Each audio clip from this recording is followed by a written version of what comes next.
right. So while Jiayong gets ready, I would just introduce Jiayong to you first. So Jiayong is one of our child psychologists here, and he has, look at him. Jiayong has a deep clinical interest in child psychology and in special needs. And he is also a Senior Adjunct Lecturer at NUS, where he teaches parenting and child development. Jiayong conducts neurodevelopmental and psychological diagnostic assessments for special needs children. So this includes testing for autism, intellectual disability, global developmental delay, ADHD, and others. He also provides psychotherapy to children with special needs, adolescents, and adults as well. So take it away, Jiayong. Thanks, Aline. Hi, thanks for taking your Saturday mornings off to do this. Yeah, I'm glad to see all of us. So today what I'll be touching on would be like how do we know when our child possibly with special needs, how do we know that our child is ready for school? So quite a number of components I hope to touch on. I hope not to make this too didactic as well, and I invite a little bit of reflection, especially in the first part, to understand what is school readiness before we look into some of the possible conditions or symptoms that might make it more difficult for us to participate in school, to be so-called ready for school. And what are some of the assessments typically that we will need to do to really suss out what are these conditions before we come up with that roadmap to determine what therapy is, what kind of exam accommodations we could kind of prepare for the child, and possibly kind of plan the road ahead. So let's dive right into this.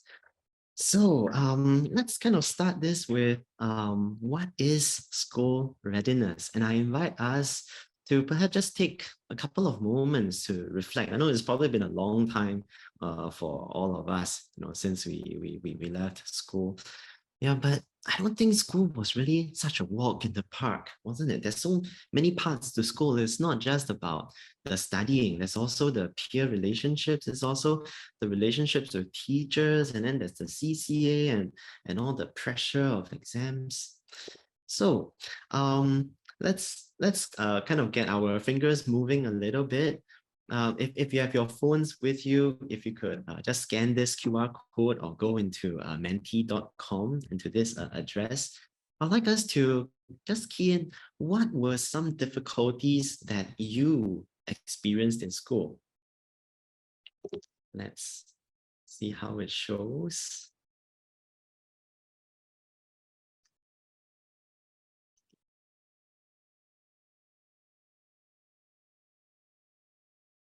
If there's some difficulties on Menti, you can also key into the chat as well. Yeah, exams. I think exams were definitely hard because it's an evaluation of our ability. Teachers were very fierce. Yeah, and when teachers are fierce, it doesn't make it conducive for our learning. And especially as we're growing up, we seek to have control over the environment. We seek to be able to exercise our choices. But there you have that teacher telling you what you should do, what you shouldn't do, putting in place all these rules and demands, and that can be tough. Making and keeping friends. Yeah, as we were saying, school is really more than just about the academics and learning. That it's taking place in a social environment, and we want to be understood. We want to have that sense of belonging. We want to be liked as well. So the friendship is definitely a big part.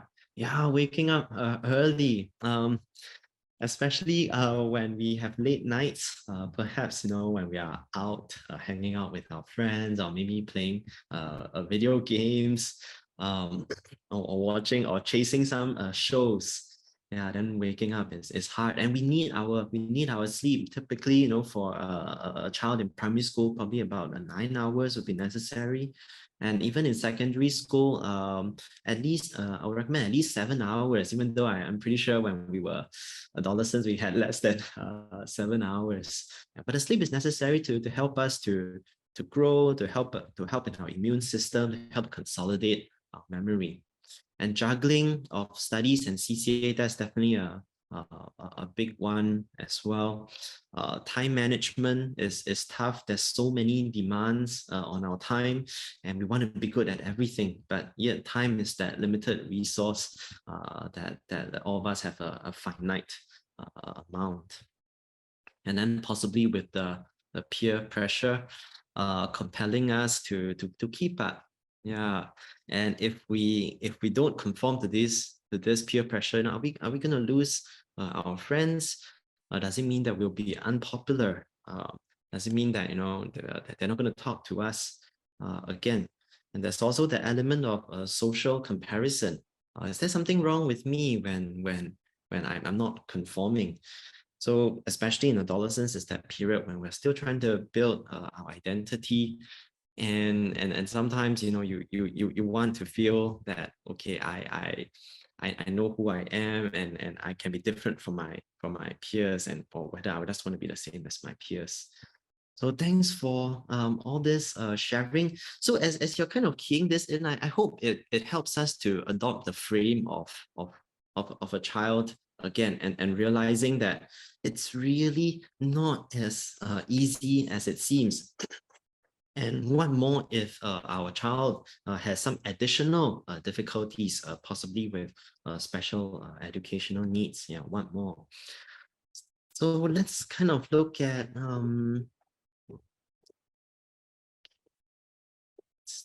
give me a moment. I don't know why the screen is not moving.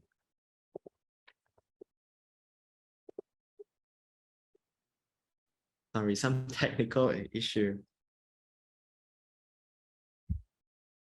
Okay, I hope you can see the next slide.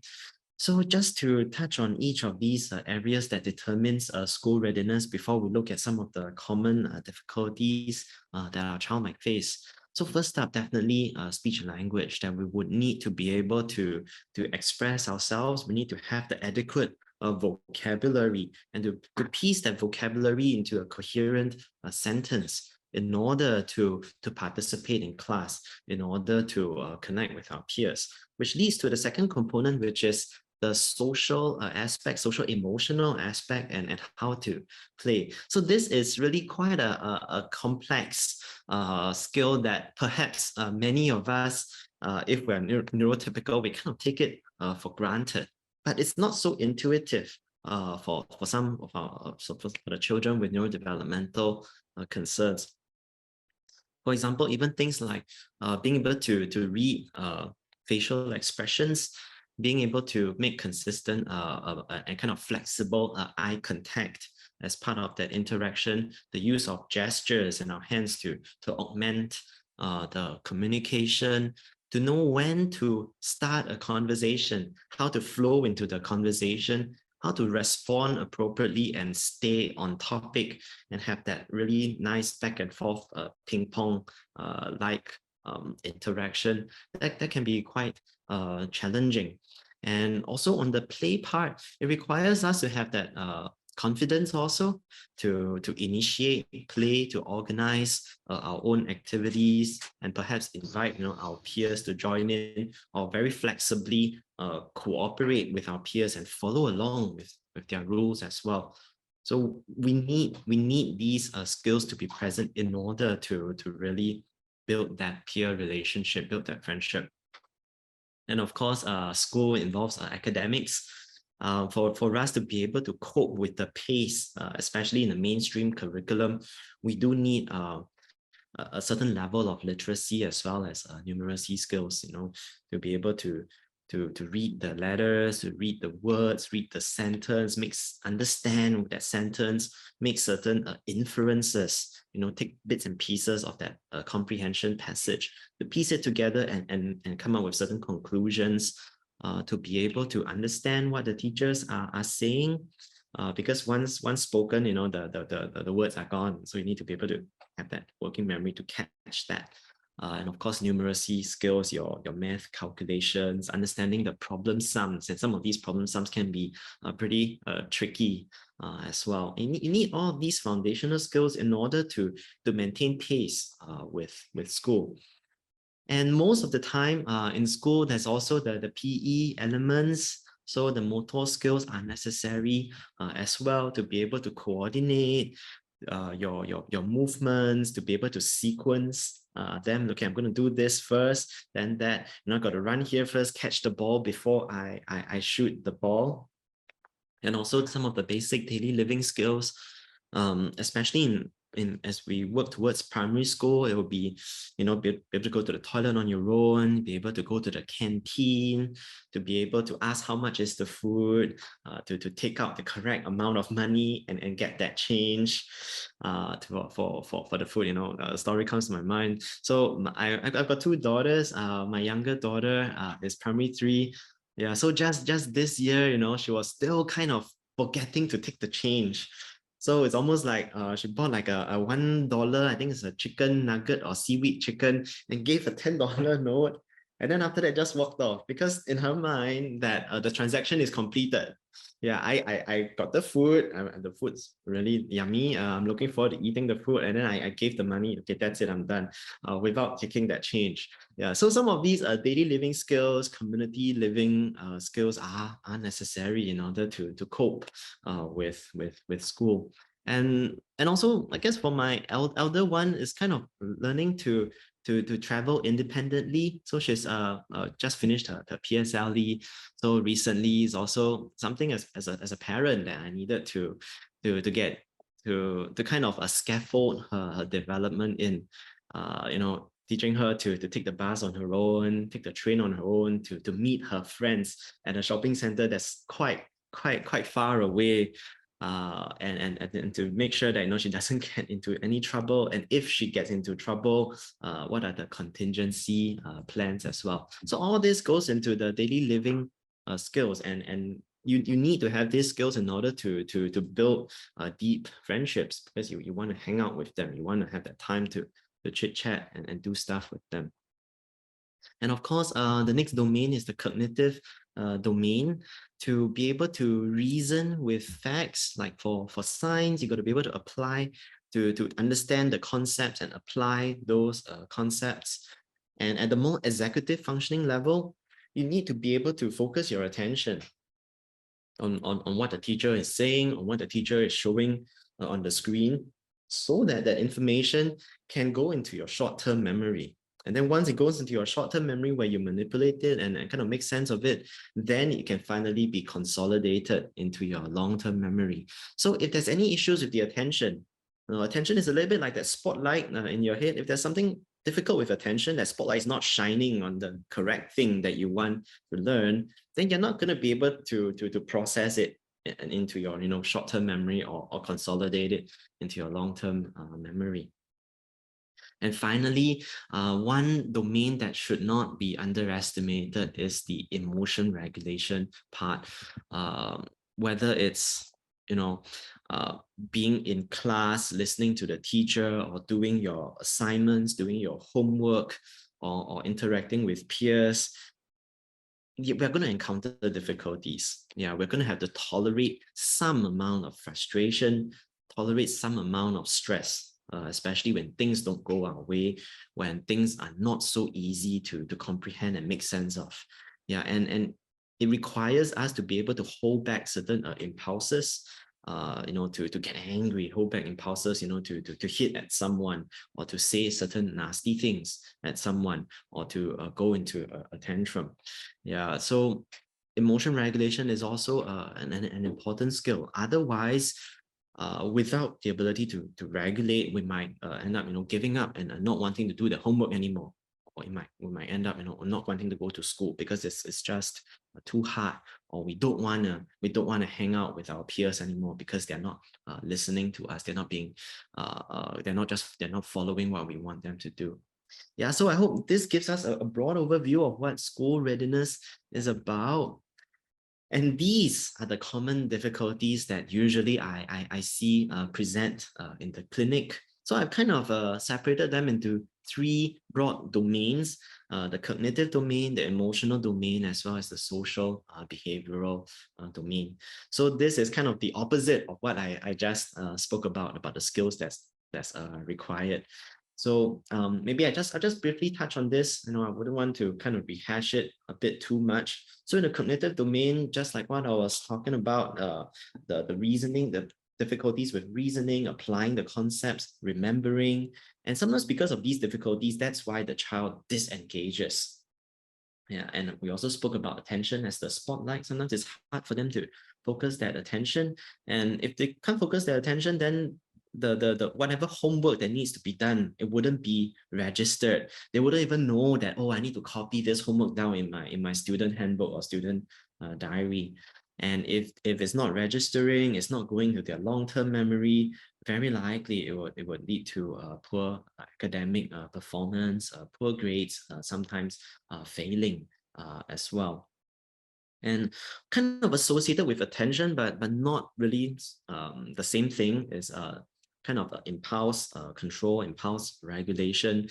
So how impulsivity typically manifests is like kind of like before you've even finished reading that math word problem, for example, the child has already decided on the answer already. Or MCQ, kind of just applying certain heuristics. Look like this one, okay, must be A, or this one, okay, now should be B.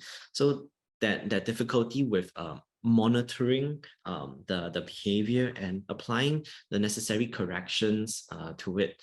Yeah, but rather just kind of jumping in because wanting to finish it as soon as possible so that I can rest or so that I can play. And actually, if we so the last part about the sensory processing, this sensory processing part takes place even before attention. So we spoke about how attention leads to short-term memory, then long-term memory. Before we can even attend, we must first be able to perceive the item, that our senses must be able to pick it up, that we must be adequately roused to perceive it in a sensory manner. So for some of the children, especially children with certain presentations in autism spectrum, this sensory processing part is really challenging for them because there are certain sensory needs that are not met. Like, for example, they need certain tactile needs to touch something, or there's certain vestibular needs, in terms of the movement, or proprioceptive needs in terms of the spatial awareness and the placement of their body in space. So when some of these sensory needs are not met, it is hard for the child to even perceive that thing that you want the child to perceive. So if that's not done, then attention doesn't come in, short-term memory and long-term memory will come in as well. Yeah, so that covers the cognitive domain. For the emotional side, we typically see the emotional difficulties as an outcome. So it happens because of difficulties with the cognitive processing or the attentional processing and so on. So because of the poor the difficulties, the poor performance in school, that leads to that low self-esteem, possibly the low moods, the anger, the irritability, because it's not like the child doesn't want to try, but sometimes it's just too hard. And even when the child tries, it's still not working. Yeah, so that's why it makes the child kind of question, like why am I trying so hard for? Is this really who I am? Am I unlikable? Am I not making mom and dad proud? Or are my mom and dad ashamed of me? So these are some of the kind of core beliefs and thoughts that some of my clients present in clinic, and I think that's a big concern, because I think there's so much more to a child, and that the child's sense of self, so much more than just school performance and academic results. But of course, at the same time, I can also understand where parents are coming from. The parents are trying to secure the child's future, trying to secure the child's competencies and skills. Yeah, and therein lies this perennial tension, I guess, between what the parents want for the child and how the child feels about it. Yeah, so there are all these other emotional symptoms as well. Psychosomatic complaints, quite common. Headache, stomach ache, or cannot breathe properly. Most of these arise from anxiety because of the kind of agitated physiological arousal. It doesn't mean that it's not real. It doesn't mean that the child is faking it. Because the truth is, when we are that anxious, when we are really struggling, it will take a toll on the body. It can manifest in these somatic symptoms. So to the child, it's very real. Even though to some of the parents, they might see it as, how come there's a pattern? How come every Monday morning the child says there's a headache, don't want to go to school? How come when I bring to GP, the GP says it's okay? So then the parent thinks that the child is lying. But to the child, sometimes it's as real as it gets. And all these some of the symptoms, when brought to an extreme, that leads to the threats of self-harm, the suicidal ideation, sometimes suicidal attempts as well. So I think it's important for us to realize that we don't want to be pushing our child to that edge for them to even contemplate hurting themselves in any way. So that's really important. And otherwise, sometimes it also kind of manifests in more behavioral means, such as meltdowns and all. And the other aspect, other than cognitive and emotional domains, would be the social and behavioral domains. Discipline from teachers, because teachers have to maintain the classroom rules, bullying and teasing from classmates, not having enough friends. And because of that, it really takes away the whole point of going to school. Yeah, because the whole point of going to school is to be with people, is to interact with peers and teachers. So if both peers and teachers, they're not engaging you, they're not giving you that positive feedback, then it kind of makes sense from the child's point of view that, what's the point? I don't want to go to school anymore. And what kind of makes it worse is that when I think some of the teachers struggle, then the teachers call up the parents to make the complaints. Hey, your child is not paying attention, or your child is doodling all over the student diary, right, rather than doing the assignments given. Then parents feel that pressure from teachers to do something. So sometimes we see parents having to reprimand the child or use the cane on the child as well, rather coercive methods. And what happens is that the child feels even more overwhelmed now. So not only is there pressure from teachers and peers, now there's also pressure from parents, and nobody understands the child. Yeah, and even though the child knows that not doing this is wrong, but the child doesn't have that skill to actually do it. If the child could have gotten it right, the child would have gotten it right. And there's a lot of kind of this misunderstanding, that the child is just being lazy, ill-disciplined and all. Possibly, a lot of us, as parents, we were brought up in an era where the cane was the way to go, right? Spare the rod and spoil the child. But I think more often than not, where that comes from is our own anxiety as parents, that we don't know what to do. So we want to do something. So that thing that we want to do, it ends up being some kind of control mechanism, through using the cane, through shouting, through kind of coercing the child. And it's not uncommon for some of these behaviors to be modeled by the child. So the child copies these behaviors and then manifests as aggressive oppositional behaviors. They kind of challenge the parent back, especially when they enter into adolescence. They're big enough now, they're tall enough, strong enough. They might push back, or either they externalize it by pushing back, or they internalize it and end up hurting themselves. So kind of like punishing themselves, even though parents are already punishing them.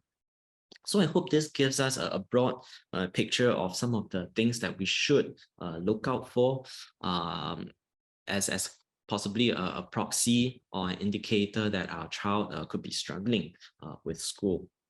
So let's kind of move into this next part.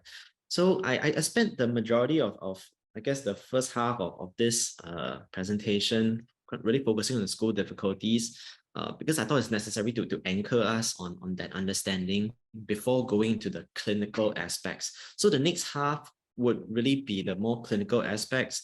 For some of us, our child might be struggling, but might not have had a diagnosis, and some of this information could be helpful for you to consider as well. But at the same time, realizing that really, all of us, all kids, everyone, our neurology is all different.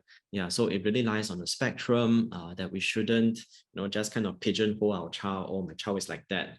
Yeah, and yeah, it kind of helps with your understanding, but it shouldn't kind of be like a limiting factor as well. Yeah, so just wanted to put it out there before I start the second half. So broadly, when the child has difficulties coping with school, mainstream school as the key area, we term this as special educational needs, but the more clinical term is neurodevelopmental disorders. And what neurodevelopmental means is that it's not that the child chose it. It's not that child purposely don't want to study or purposely performs badly. It's to understand that the basis of it is neurobiological in nature, that it's something about the wiring of the brain, of the different parts of the brain, whether it's the frontal cortex or the prefrontal cortex, whether it's the cognitive ability or the executive functioning. There's something inherently difficult for the child. Yeah, so I just wanted to anchor us on that. So first up, I wanted to just touch a little bit on each of the common special needs or neurodevelopmental conditions. So first, what we have is the Autism Spectrum Disorder. It's characterized by two main arms. One is the social communication domain, and the other being the restricted repetitive behaviors. So what social communication means, is really so much more than just speech and language. It also includes a lot of the non-verbal aspects and the social aspect as well, like when to do it. Yeah. So just to give an example, some of the things that we look out for would be things like eye contact, use of facial expression, gestures, the speech, the tone of the speech, the rate of the speech, the ability to know when to share information, when not to share information, to initiate certain interactions, to have the back and forth that I mentioned earlier on as well. And all these verbal and non-verbal skills goes into building of that relationship, whether it's with caregivers, family members, or with peers, or in the future, with bosses and so on. Yeah, so that makes up social communication. And so autism spectrum is the lack of some of these fundamental social communication skills, and also the presence of the restricted repetitive behaviors. Yeah, so what restricted repetitive behaviors refer to is something that's kind of sensory in nature. Like really the backdrop of this is the need for certainty, their understanding of the world around them. And the truth is, the world is a pretty messy place. It's just so full of stuff going on all around us all the time. And for children with ASD, it is hard to be able to filter out what's not important and focus on kind of what's important. So there could be certain sensory sensitivities, like certain smells, certain things that they see, certain sounds as well, that might not bother most neurotypical kids, but it bothers them a lot, and there's great aversion and even distress. And there's also possibly sensory seeking behaviors. That's why there's a lot of, there could be some of the repetitive movements like rocking, touching, mouthing things, smelling things, or even rubbing certain things against their skin, or even hitting themselves sometimes, because of that need for that sensory stimulation. And sometimes it also manifests in other ways other than sensory forms. It also manifests in terms of rituals and routines as well, because having these rituals and routines and the sameness around them helps with their predictability. They need things to be predictable. And sometimes it also comes across as certain restricted interests with wheels, spinning objects, traffic lights, or vehicles, cars, planes, and trains, and so on. But really, ASD is a very heterogeneous condition. Really, no two children with ASD present the same way. That's therefore the term spectrum. Like there's a wide range. They can be really intelligent, or they can have severe difficulties with intelligence. Some of them could be more active. Some of them could be really aloof and not bother about others. So it's not true that all children with ASD must have that social interaction. Some of them, it's really hard for them. They don't want that social interaction as well. Some of them are verbal, some of them not so. Some don't have so many restricted repetitive behaviors or sensory motor issues, but some have more of it. Yeah. So when we do the diagnosis of ASD, we're not just looking for any one symptom, but really it's a cluster of these that when they co-occur at the same time, then it's more likely to be explained by ASD rather than not. So just to kind of let us have a look at the prevalence, it's actually pretty high.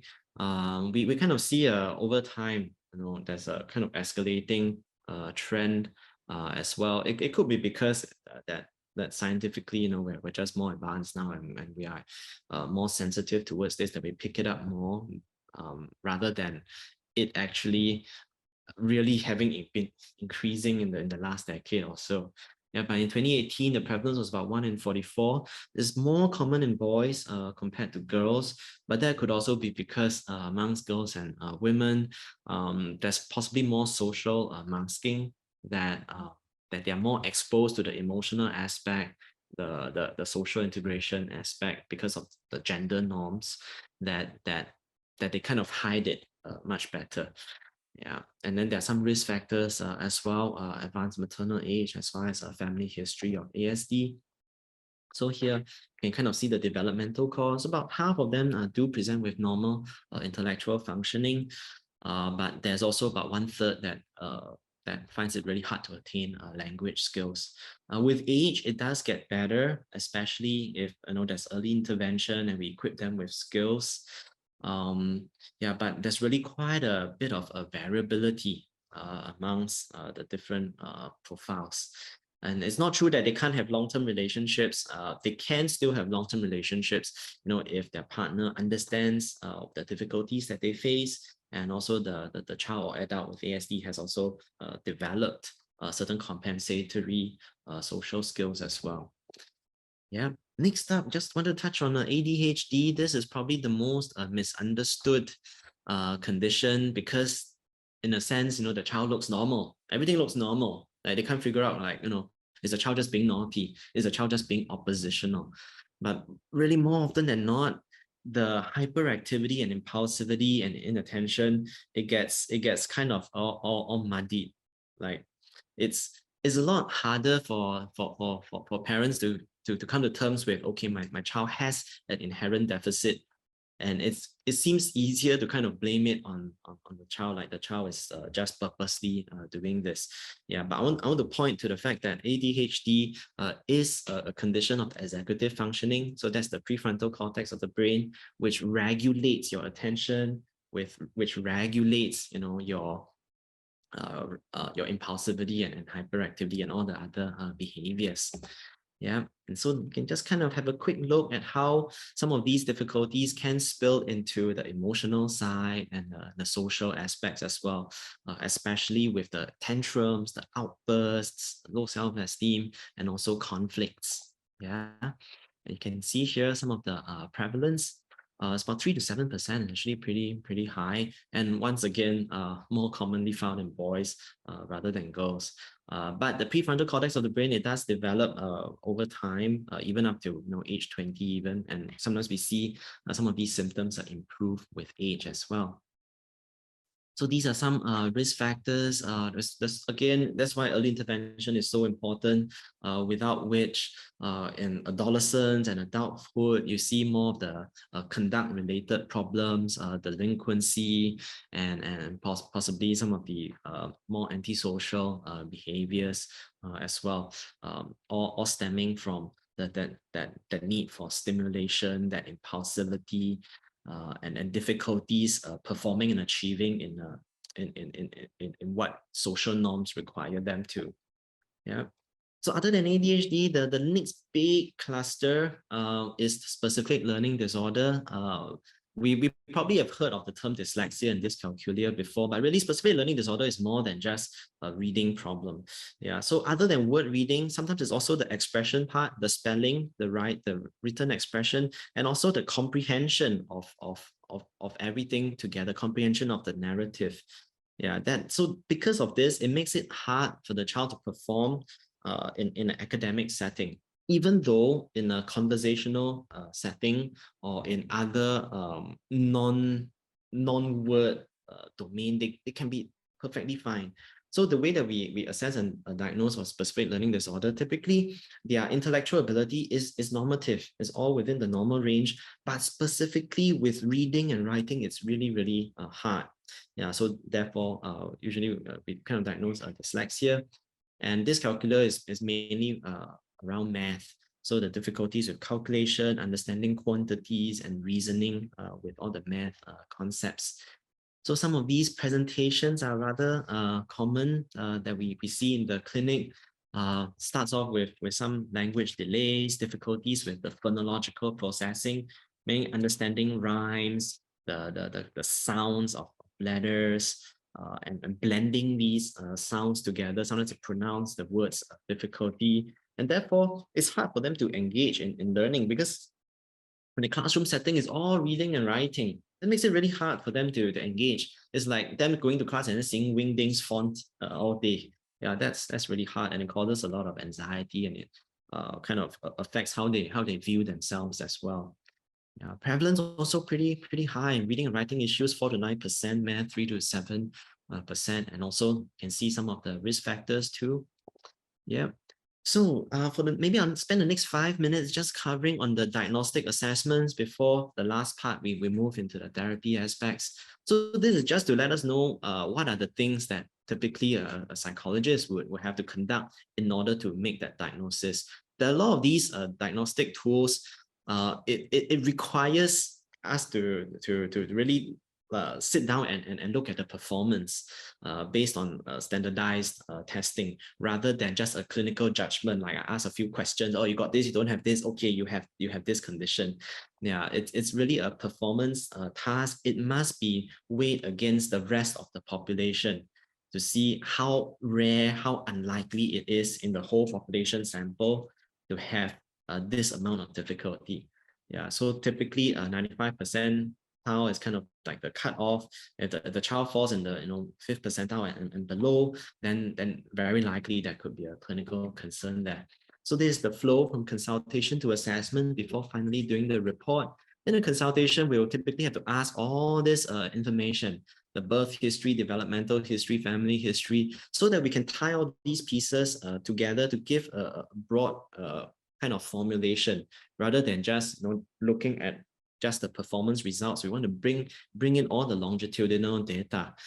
This is so that we can rule out other conditions and narrow down to, okay, it's most likely that it is this particular condition that's the cause of it all, and that guides our treatment.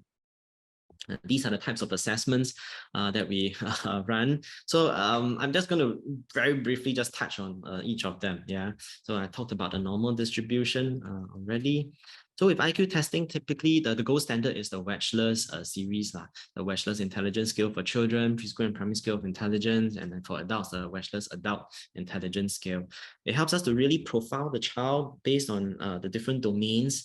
So the 5 domains that are assessed: verbal comprehension skills, visual spatial skills, to build stuff, put things together; fluid reasoning skills, so it's really the logical reasoning side, to notice the patterns; inductive reasoning, what comes next; working memory.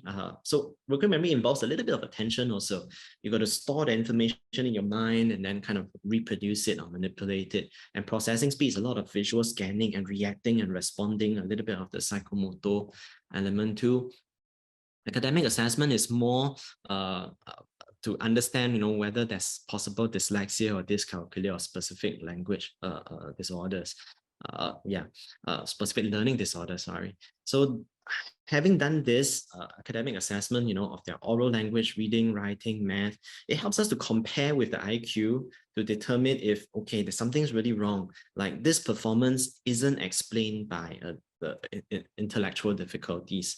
So that allows us to ask for additional academic supports. For example, exam arrangements like extra time or kind of the invigilator to be able to give some prompts as well. So this is quite necessary. And to assess for ADHD, definitely we need the attention assessment part. So the things that we kind of break it down into is visual attention versus auditory attention, selective or focused attention to really zoom in. Sustained attention is how long we can hold that attention for. Impulsivity is that kind of inhibition, the inhibition of the need to just react and or perseverate.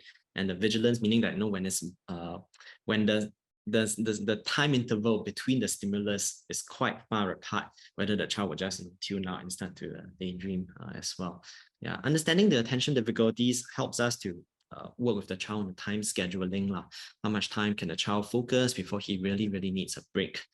Yeah, and this part is more on the, so other than attention is also the other executive functioning domains, memory, cognitive flexibility to multitask, switch from one thing to another, forming concepts, sequencing, planning, organizing, adaptive behaviors. This adaptive behaviors is more for a diagnosis of possible intellectual disability.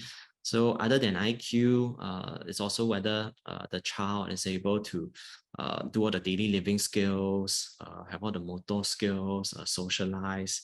So only when the child has difficulties both with intellectual skills and adaptive functioning skills, then there's likely intellectual disability involved. So this last part is about the therapy and services. These are the key domains that I think is important to address. So it's not just to focus on just the learning part, but to realize that with special needs, with neurodevelopmental conditions, it affects all areas of their life. And therefore, we really need a very comprehensive overview. Otherwise, by neglecting the other aspects, it's going to spill over. For example, if we neglect the mental health part, it's going to affect the child's motivation and desire, and it's going to affect the child's learning as well. Yeah, and it's going to affect the child's behaviors and the peer relationships. So to give us a broad overview of what are the different types of therapy and how it could help with the special needs. So speech and language therapy is really more than just creating the sounds. Speech and language therapy helps us with the phonological processing, which helps with the dyslexia part. It helps us with the social communication skills also, how to articulate, when to start a conversation, what to say, what not to say, how to have the back and forth conversation. This could be helpful for children with ASD. So that's speech and language therapy. Occupational therapy involves more of, I think, the sequencing of motor skills. Sometimes children with ASD do have difficulties with that. Fine motor skills also, sometimes it's hard. Children with ASD because of the sensory element. But I think amongst children with ASD, the biggest benefit that they have from occupational therapy is really the sensory processing bit, where they integrate all the different sensory needs together, and in so doing, reducing some of the sensory seeking behaviors and reducing some of the tantrums that come with the sensory aversions. So that's occupational therapy. For psychotherapy, that's done by the psychologists. What we typically work on is the emotion regulation component to develop that reflective thinking skill, to understand perspectives, to understand emotions, what's going on inside them, to understand what's going on in other people. Yeah, how is the other person feeling and thinking? How does that affect you? How does your behavior affect the other person? So that reflective skill, reflective thinking that we do in the session, ideally that should carry on outside and generalize outside the session also. Of course, it's not a short-term thing. It's typically, it takes a long time to build up that skill. And art therapy is a, how to say, it's a very play-based kind of setting where the child is exploring different mediums of art and kind of tolerating that uncertainty, while at the same time having that creative element with it as well. So for some of the children that have difficulties expressing themselves verbally, I think art therapy is a really nice medium to have. At least they are able to still convey how they feel through a different form, through art. And other than, with communication, it could also be helpful for processing of trauma as well. I think in art therapy, sometimes through the art and reflecting on what this art is, and making sense of that art piece, they're also able to reflect and kind of process the emotions, process the hurt, process the disappointments and the shame that's kind of very sticky, but hasn't had that chance to be expressed or processed. And definitely the parenting journey for children with special needs and their coping in the school, in the classroom environment, that's a tough process. It's a lifelong journey, and many of us, I think, we're still carrying that burden from our own experience as a child with our parents. I'm sure many of us don't want to arrest that intergenerational transfer of some of the negative parenting strategies, but sometimes we can't help it. Yeah, we get triggered when our child's not responding. We get triggered when our child throws a tantrum, because it generates so much anxiety in us, so much possibly hurt or shame in us. And I think it's important that as parents that we get that kind of support too, that we're able to process what happens inside us first, so that we can self-regulate before we can even help our child to co-regulate, and eventually help that a child is able to gain his or her own self-regulation skills. Yeah, some of these early interventions could be helpful. So at AKIDS and ABLKIDS, we have our own early intervention team. So really, before 7 years old, that period is really important. It's the sensitive period where the brain is still kind of being shaped and molded, and all the neural links are still kind of connecting, pruning. Once we miss this period, typically I find that a lot of the behavioral patterns are very hard to kind of reshape already. Not impossible, but it just gets kind of increasingly harder. Yeah, so if there's certain difficulties I notice in your child, I think it's quite important that we address it early, rather than wait till things get really bad in school, then we start to look into it. By then there's a lot of firefighting, and it's very hard to kind of change some of the patterns by then. Yeah, so at AKIDS, I think what our early intervention program does really well is in terms of the play aspect. That's really how children learn. Children don't learn so much by us just telling them what to do and giving instructions and demanding them to do things. Yeah, that's hard. That we need to help the child to learn from their own frame, and they must find it fun. They must have that intrinsic motivation and be engaged in order to learn. Yeah, so here are some of the SPED pathways. Yeah, I think we will probably cover the SPED pathways in a separate session, because there's so much to cover. But one of the common turning points or crossroads that parents are faced with is when they are when a child is between 6 to 7, determining the primary school pathway for them, whether to go to a mainstream school or to go to a special education school. So maybe I can just touch a bit on what the special education curriculum is. It focuses a lot more on the functional skills, that the daily living skills that I mentioned earlier, and like some of the community living skills, the social play skills, the speech and language skills, rather than like mainstream curriculum just diving head on into how can we prepare you for exams. Yeah, and I feel that for children with the special needs, especially the more severe needs, I think these fundamental skills are more important. Yeah, because without these fundamental skills, how is the child going to take on the higher level skills of like writing an essay and doing the math problems. So it is really important to come at this not from our frame as a parent, wanting the child to achieve like great things, but to understand from the child's needs, the child's pace of learning. Yeah. So this is, I think, really, really important. And typically in the special education schools, the teachers also have specialized training to understand what those neurodevelopmental conditions are and what are the adjustments they need to make. For example, for children with ASD, having that quiet time so that they can cool off, to facilitate some of their social interactions as well, to kind of buffer some of the sensory processing needs too. They achieve this through smaller classes so that one teacher is to less students, through an individual education plan where they really have very concrete goals for the teachers to work on. Yeah, and of course the school facilities. Okay, and so that's with the special schools.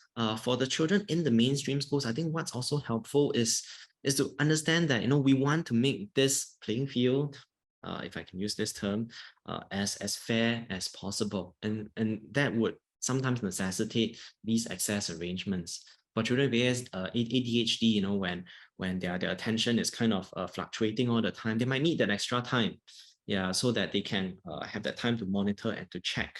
For children with ASD, sometimes in terms of sensory processing, it's hard. They need to take a break. They need to go to the washroom to kind of refresh themselves. Again, we need that extra time. Sometimes the sensory behaviors can be quite disruptive to themselves too, and to others. So a separate classroom is needed. For children with dyslexia, sometimes learning multiple languages can be quite challenging, and they might need exemption from the Chinese language or other mother tongue languages too. That could help them so that they can really just focus on doing well in that one language. We can also make arrangements for the invigilator to give more prompts, for example, during oral exams, or also, I think during the exam conduct, if the invigilator sees that the child is getting distracted, give the child a tap on the shoulder to remind the child to redirect his attention. Yep. Okay, we finally come to the end of this. I hope it gives us a really brief overview of what these needs are. And now, I take any questions that you might have.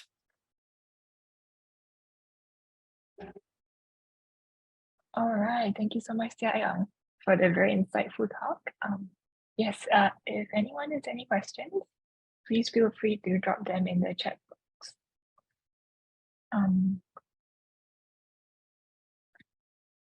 While we're waiting, Jiayong, we have a question, which is that assessments typically can be pretty expensive, right? Yeah. Quite a bit of money, yeah.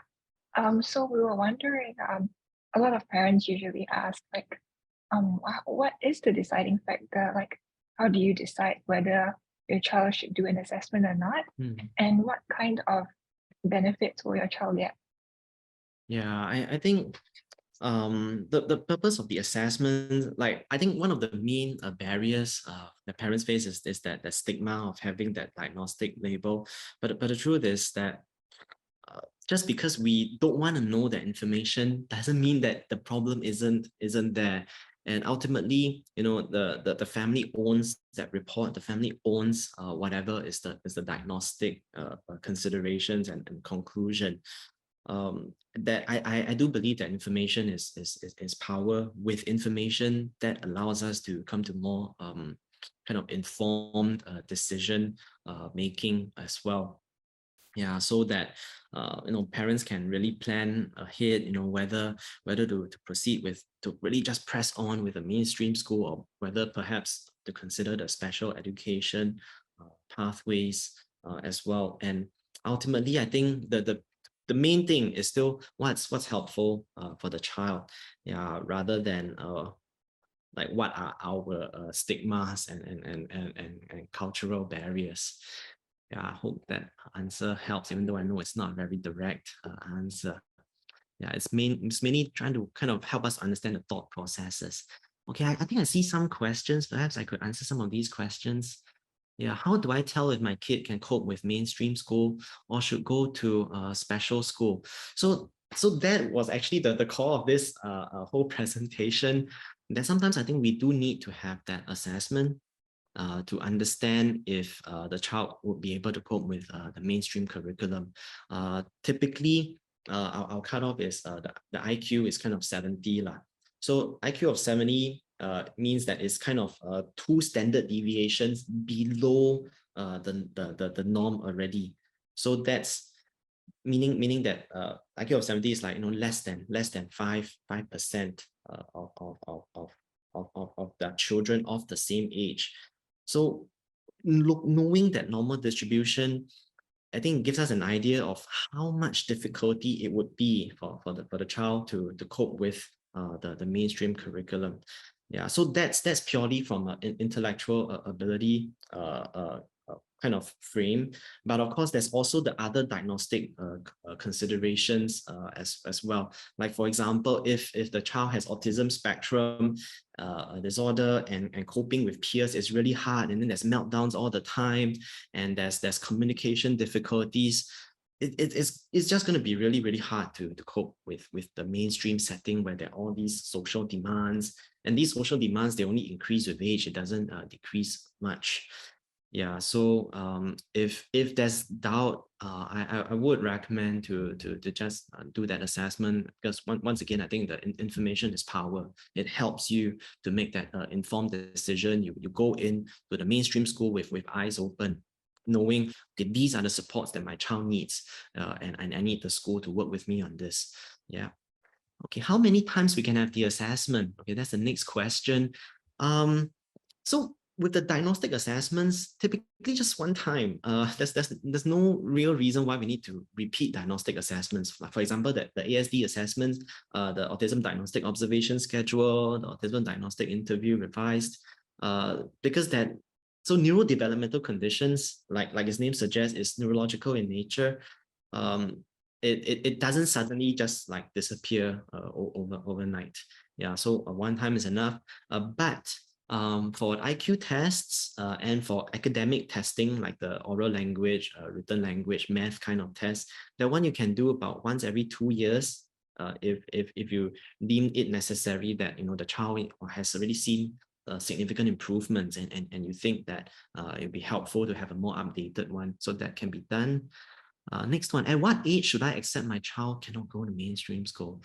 Yeah, this is definitely a tough process. I think with many parents, it involves a process of I think some grieving as well to work through our own sadness and disappointments.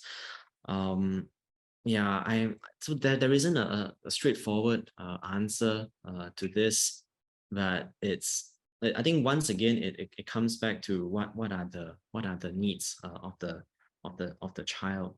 Yeah, that perhaps at preschool it might be good to, again, comes back to the assessment to see if the child is kind of keeping up with the rest of his peers, and if not, yeah, whether the child's needs will be better met at a special education school.